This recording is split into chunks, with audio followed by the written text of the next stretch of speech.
O tema da nossa reflexão hoje é Sob a Sombra de Deus. Então eu convido você a abrir o texto bíblico e hoje nós vamos então encerrar essa série de meditações a respeito da vida do profeta Elias. Foram 4 mensagens, então a nossa equipe daqui a alguns dias vai recortar essa mensagem e vamos disponibilizar aqui também no nosso canal. Aí você pode ouvir tão somente a mensagem. Se caso você está chegando agora e não ouviu as outras 3 mensagens, estão aqui no nosso curso de oração e você pode aí correr uma meia hora, que é aquele momento de oração, e depois nós temos a palavra de Deus sendo anunciada e sendo ensinada também. Então eu convido você a ler o texto comigo, 1 Reis capítulo 17, a partir do verso 17 até o verso de número 24.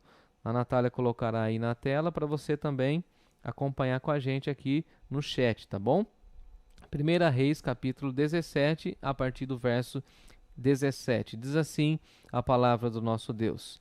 Depois disso, adoeceu o filho da mulher da dona da casa, e a sua doença se agravou tanto que ele veio a morrer. Então disse ela a Elias: Que fiz eu, ó homem de Deus? Vieste a mim para trazeres à memória a minha iniquidade e matares o meu filho? Ele lhe disse: Dá-me o teu filho, mulher. Tomou-o dos braços dela e o levou para cima ao quarto, aonde ele mesmo se hospedava, e o deitou na sua cama. Então clamou ao Senhor e disse: Ó Senhor, meu Deus, também até a esta viúva com quem me hospedo afligiste, matando-lhe o filho? E estendendo-se 3 vezes sobre o menino, clamou ao Senhor e disse: Ó Senhor meu Deus, rogo-te que faças a alma deste menino tornar a entrar nele. O Senhor atendeu a voz de Elias, e a alma do menino tornou a entrar nele, e ele então reviveu.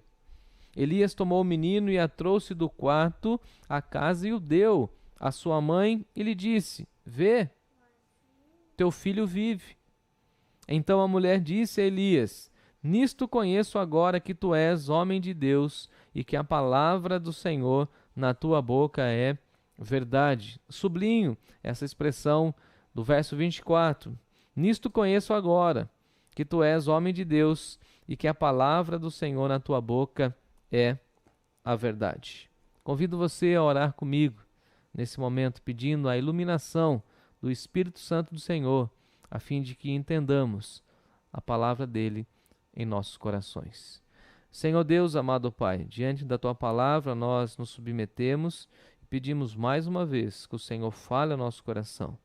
Tenha misericórdia, ó Deus, dos meus pecados, da minha vida. Tenha misericórdia, ó Deus, da vida dos meus irmãos e fale ao nosso coração. Precisamos ouvir a tua voz. Eu te peço que o Senhor me use conforme um instrumento da tua vontade. Em Jesus eu oro agradecido. Amém. Amém. Sobre a sombra de Deus. A minha professora de português, de língua portuguesa, professora Miriam, muito querida, lá de Rio Claro, ela falava para nós e ensinava de uma maneira muito didática. Eu me lembro, inclusive, quando eu estava preparando essa mensagem, quando eu dei o título dessa mensagem, eu me lembrei dela, porque ela falava para nós e explicava a diferença das expressões, porque tem sob e tem sobre. E aí eu achei muito interessante, lembrei daquilo que ela falava, porque sobre fala daquilo que está em cima. Então essa minha mão está sobre a outra, ou seja, ela está em cima. E sob é a posição que está embaixo. Então por isso o título da nossa reflexão, sob a sombra de Deus. Porque na realidade, de uma forma muito linda, Elias foi vivendo debaixo da sombra de Deus. Elias aprendeu a depender de Deus lá em Querite.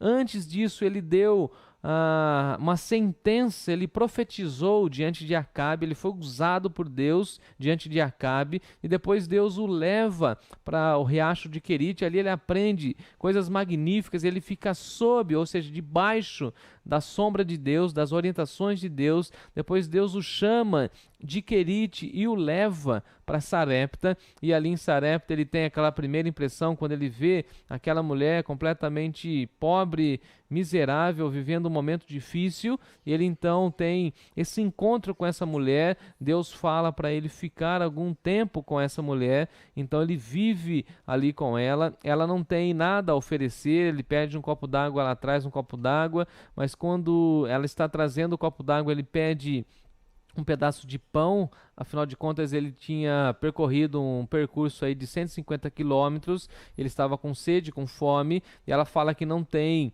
alimento, que ela vai morrer, que é a última refeição. E aí Elias, de uma maneira muito contundente, ouviu a voz de Deus. Ele falou: tão certo como vive o Senhor, Deus vai fazer o milagre, Deus vai prover todas as suas necessidades. E assim aquela mulher viveu essa experiência magnífica. Mas agora nós estamos vivendo um outro momento.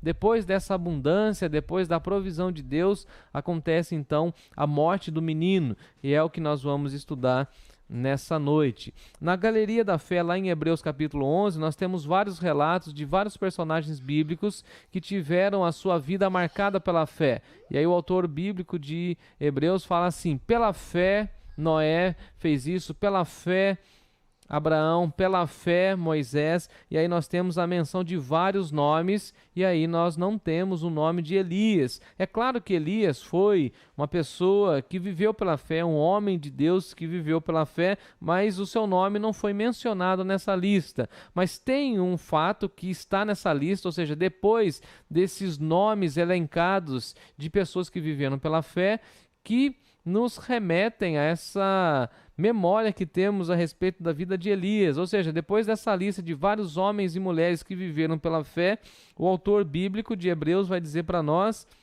assim: mulheres receberam pela ressurreição os seus mortos. E aqui há uma clara menção de Elias, porque nós temos uma clara alusão daquilo que nós estudaremos hoje. Ou seja, algumas mulheres receberam, o texto ainda fala no plural, algumas mulheres receberam pela ressurreição os seus mortos, e essa mulher, a viúva de Sarepta, ela recebeu então o seu filho que havia morrido, e Elias então orou ao Senhor, e ele ressuscitou, e ele entregou a essa mulher. Então hoje nós estudaremos esse episódio, esse momento em que Elias estava nesse treinamento avançado junto à viúva. Na semana passada nós estudamos e vimos Elias entrando na casa dela e vivenciando aquela miséria, e Elias não se rende à miséria, ele crê no impossível, e ele não fica parado, ele não se detém naquilo que é o cenário atual. Ele vive pela fé, e assim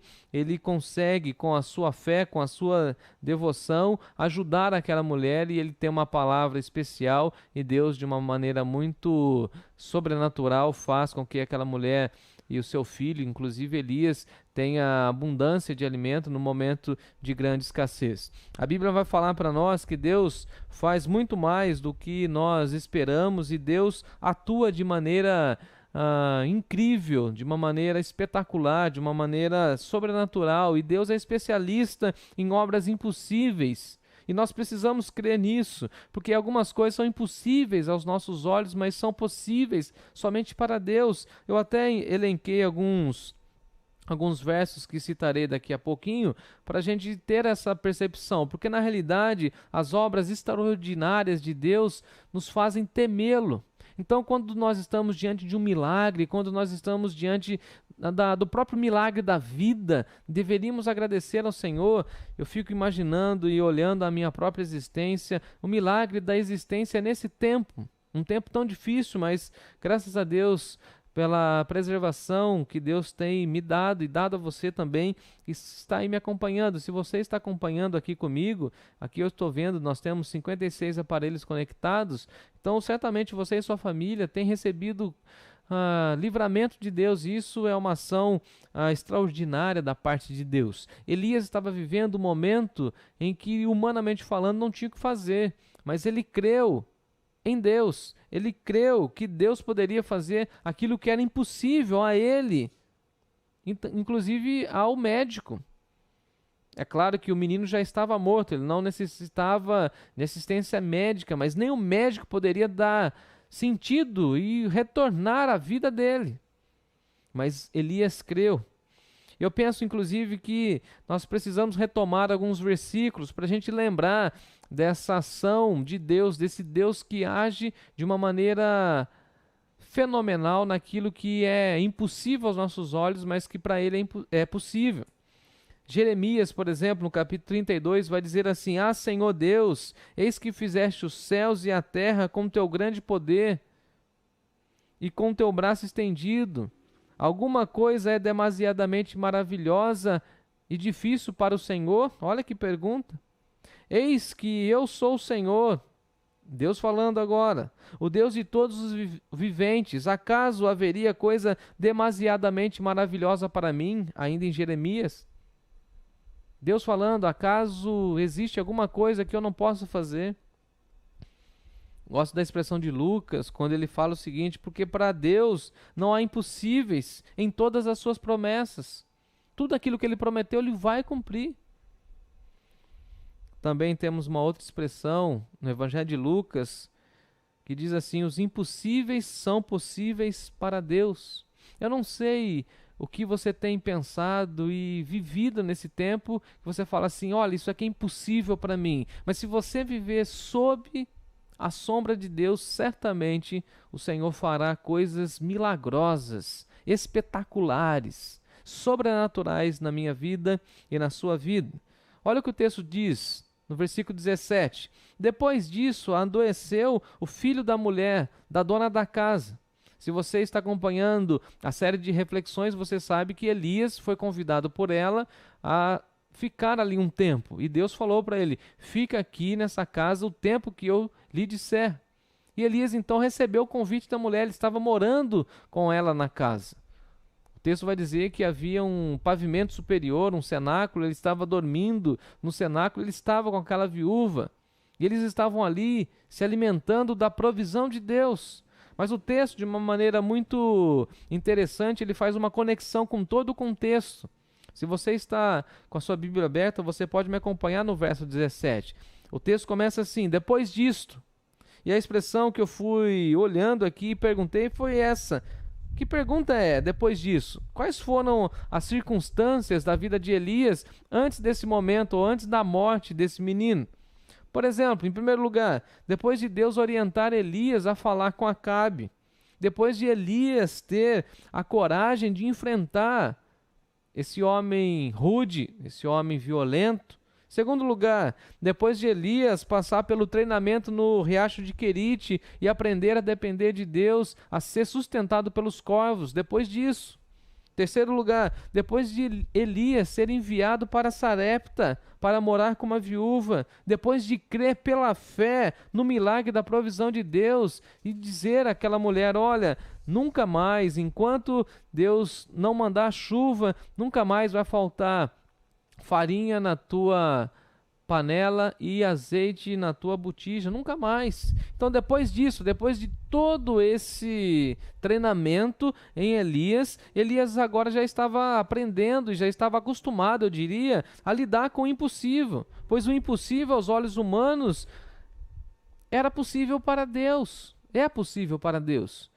Por exemplo, convenhamos, era impossível Elias entrar diante do rei Acabe, colocar o dedo na cara dele e confrontá-lo.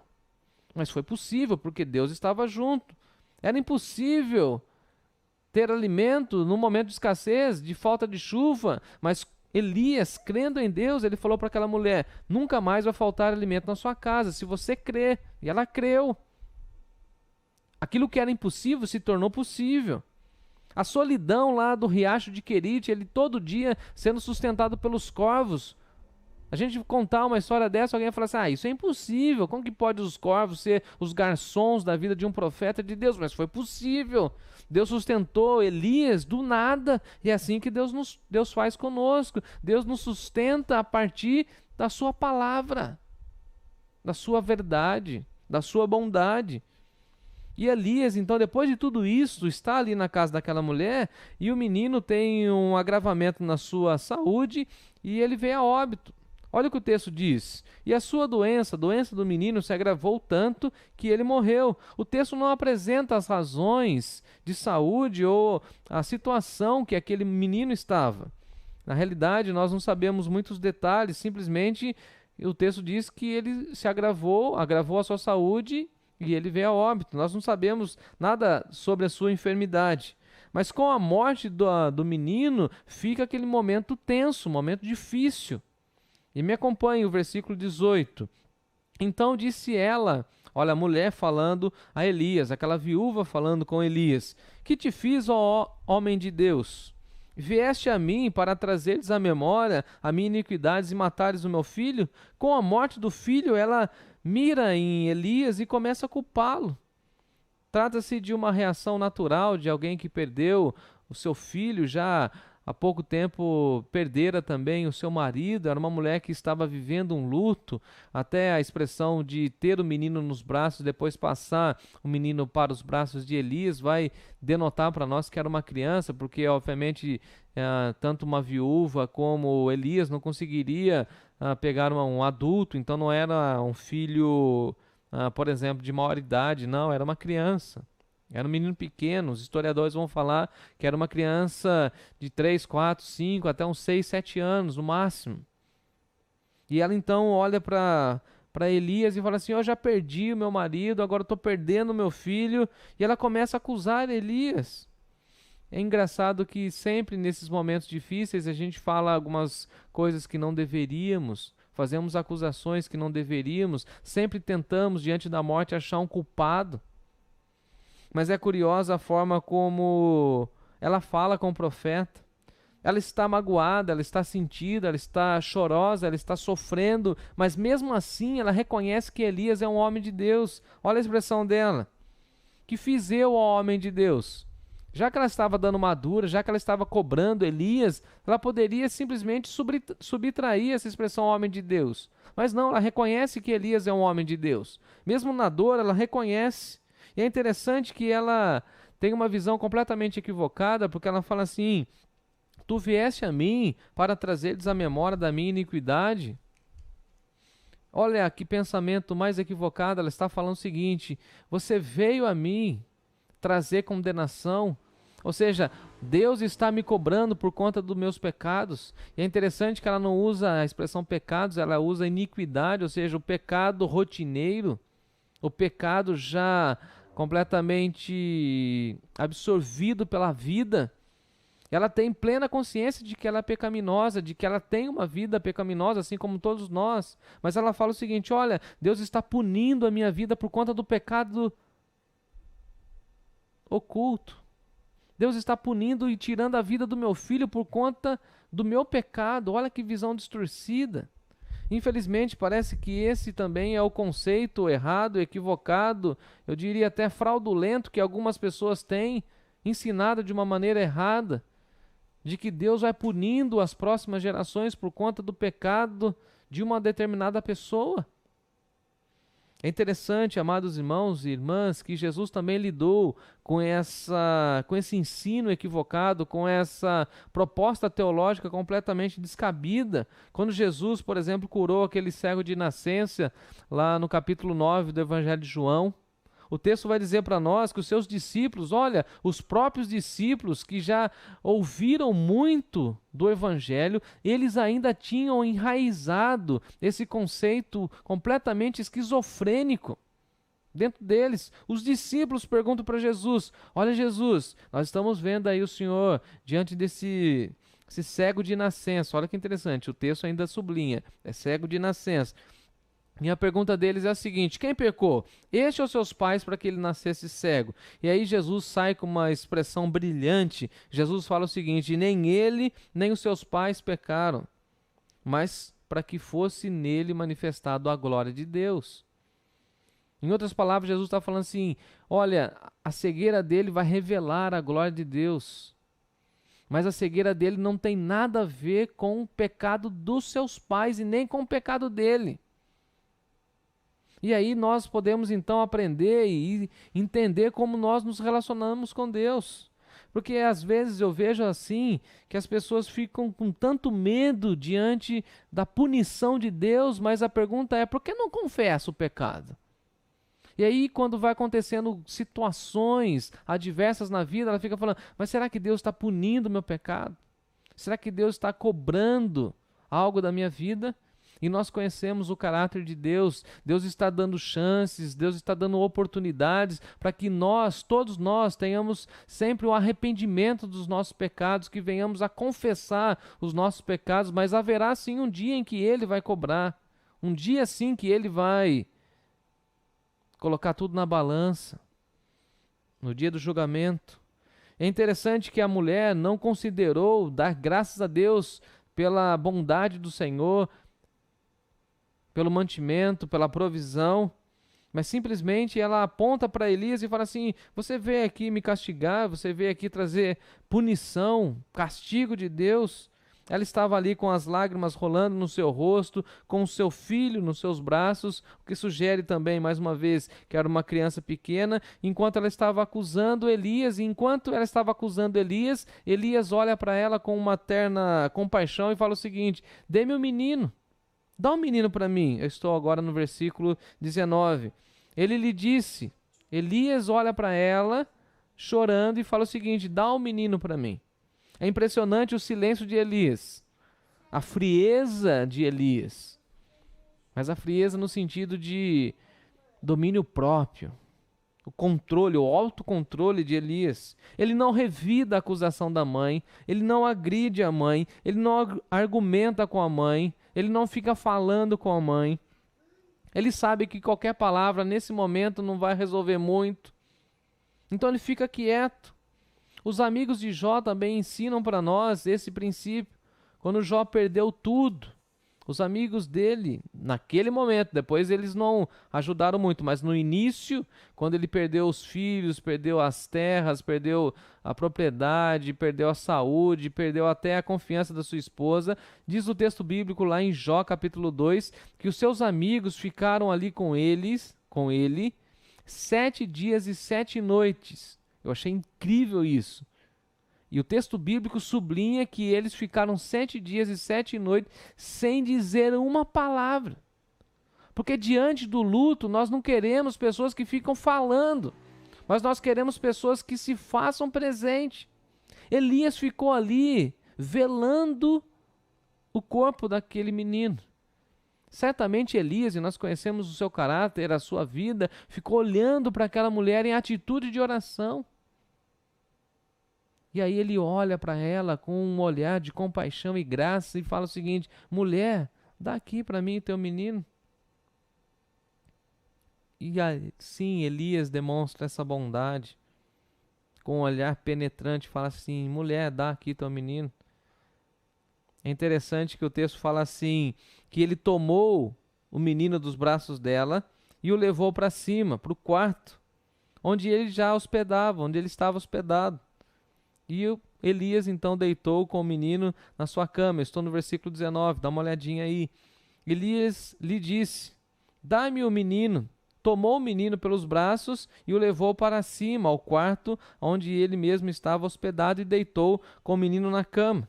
De maneira incrível, aquela mulher que estava acusando Elias, agora confia o filho a Elias. Olha que incrível. Ela estava duvidando, reclamando, até apontando o dedo para Elias, e agora ela está confiando em Elias.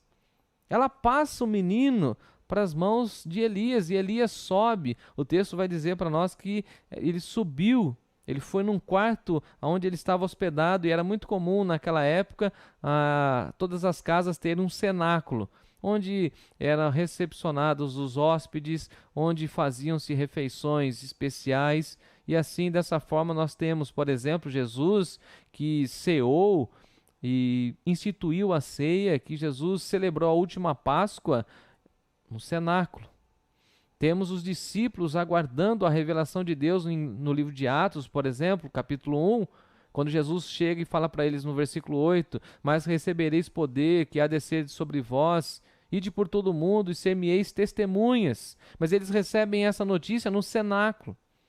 Atos capítulo 1 fala que os discípulos estavam no cenáculo. Então era muito comum as casas terem um andar superior para hospedar alguém. E Elias estava nesse andar superior. E Elias estava ali passando vários dias naquele quarto. E ali, certamente, ele buscou a presença do Senhor. Ele conversou com Deus de diversos assuntos. E certamente ali, naquele local, ali à beira daquela cama, ele fez orações, ele suplicou a Deus, ele conversou com o Senhor. E ele leva o menino ali, naquele ambiente. Eu achei isso muito interessante. Lá em Querite, perto do riacho, ele aprendeu a depender de Deus. E Elias estava em oração todo dia ali no seu quarto. É interessante, irmãos e irmãs, que Jesus nos ensina também a disciplina, inclusive a proposta do quarto de oração.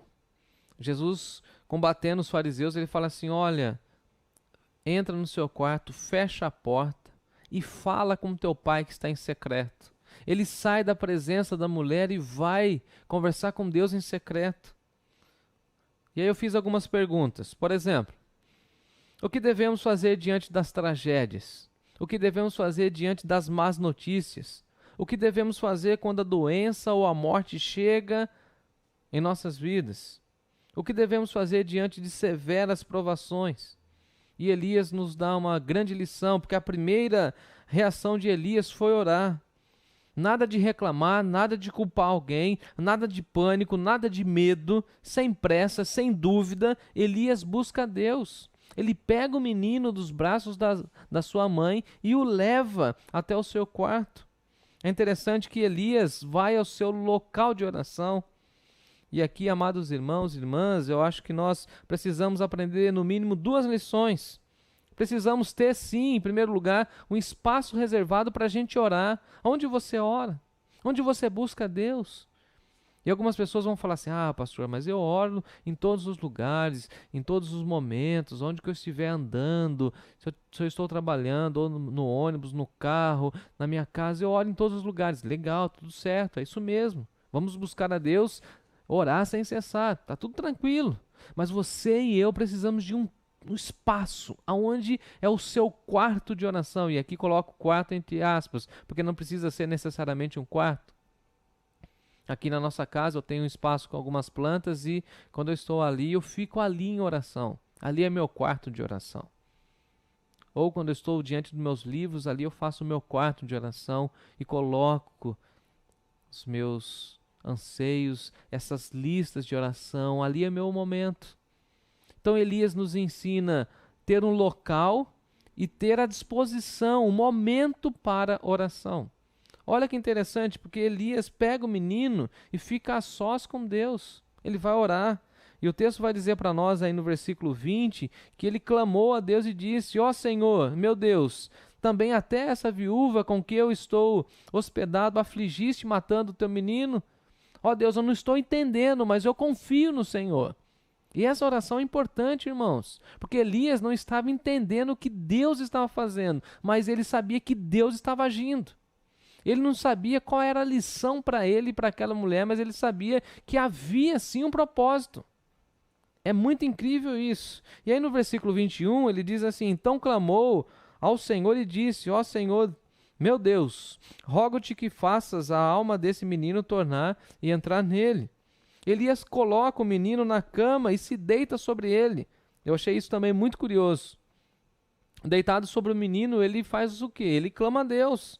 Elias se coloca diante do Senhor e ora pela vida daquele menino.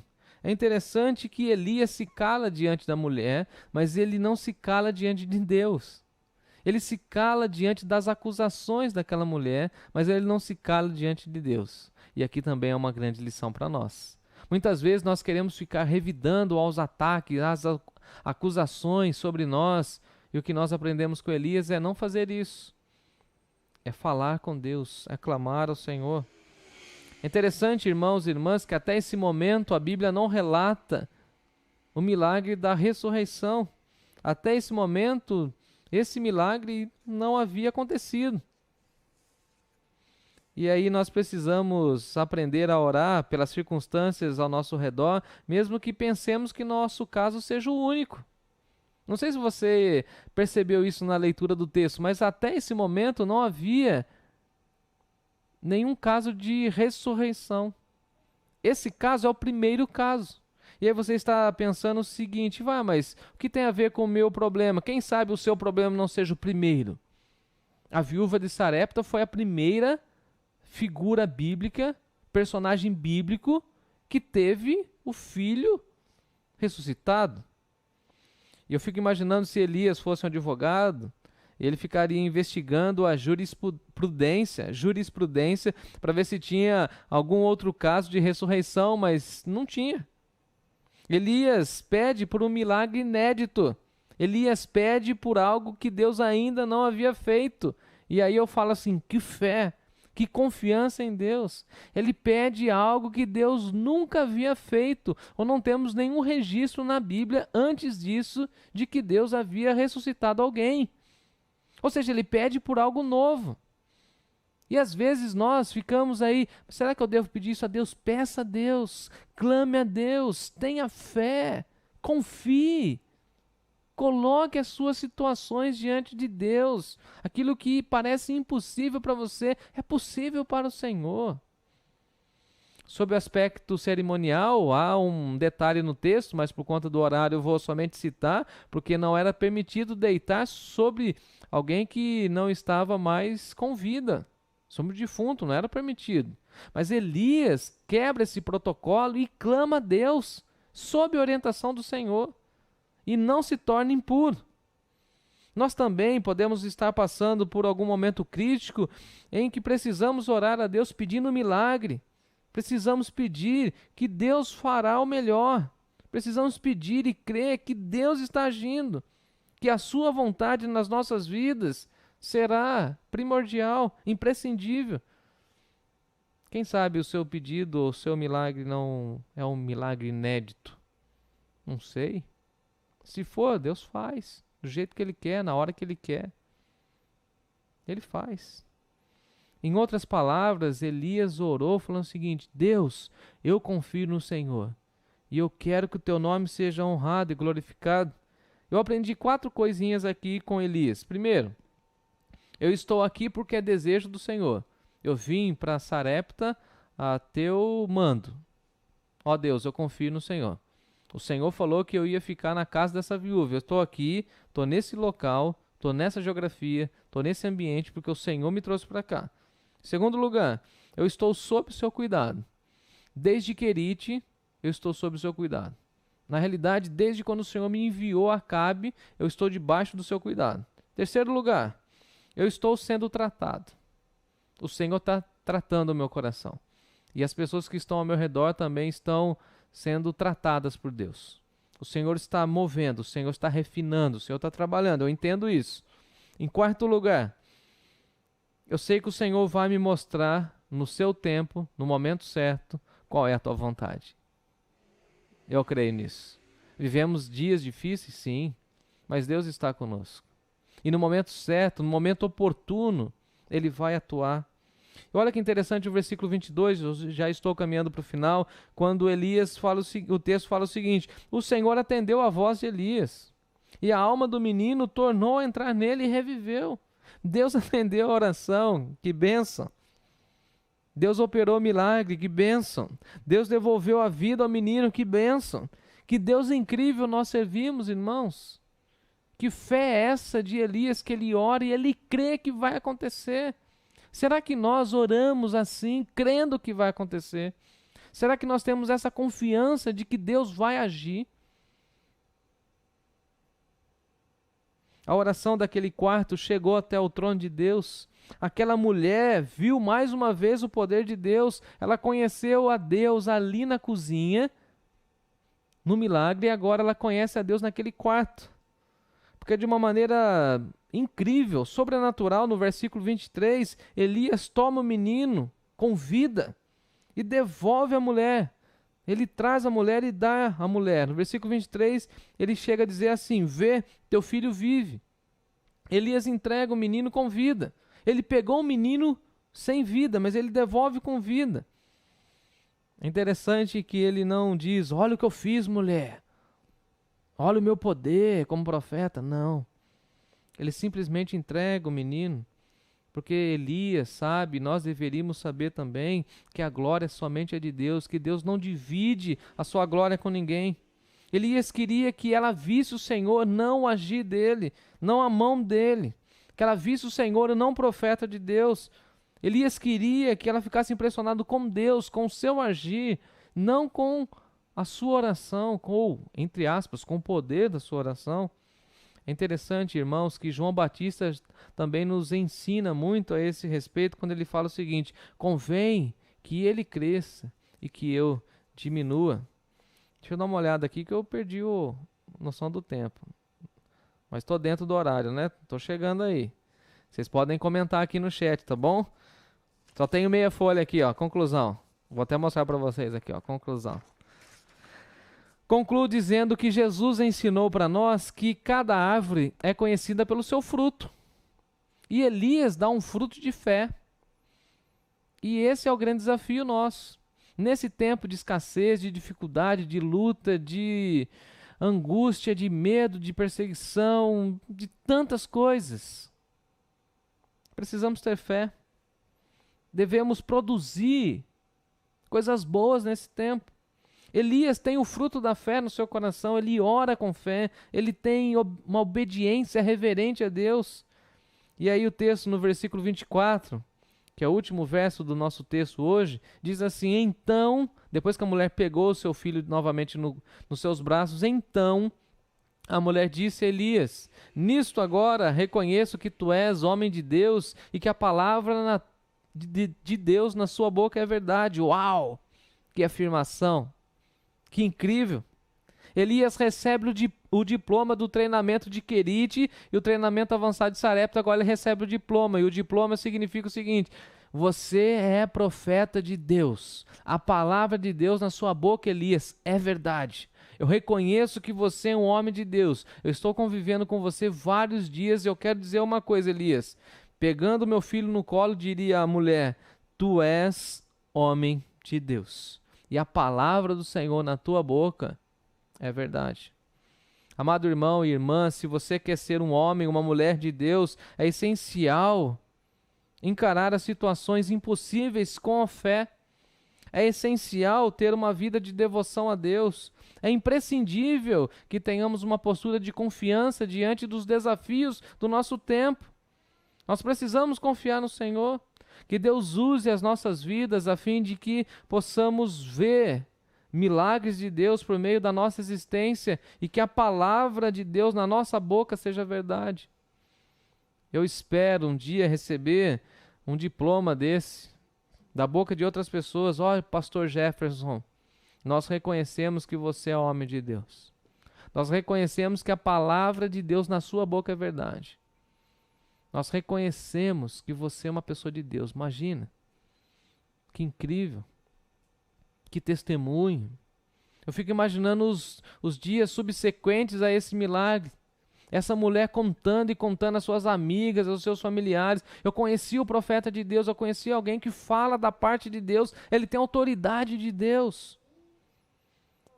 E eu encerro a minha fala com o versículo de Pedro, quando ele diz assim: humilhai-vos, portanto, amados irmãos, sob a poderosa mão de Deus, ou seja, debaixo da mão de Deus, para que Ele, no tempo oportuno, vos exalte. Vamos nos humilhar, amados irmãos e irmãs, debaixo, sob a potente mão de Deus.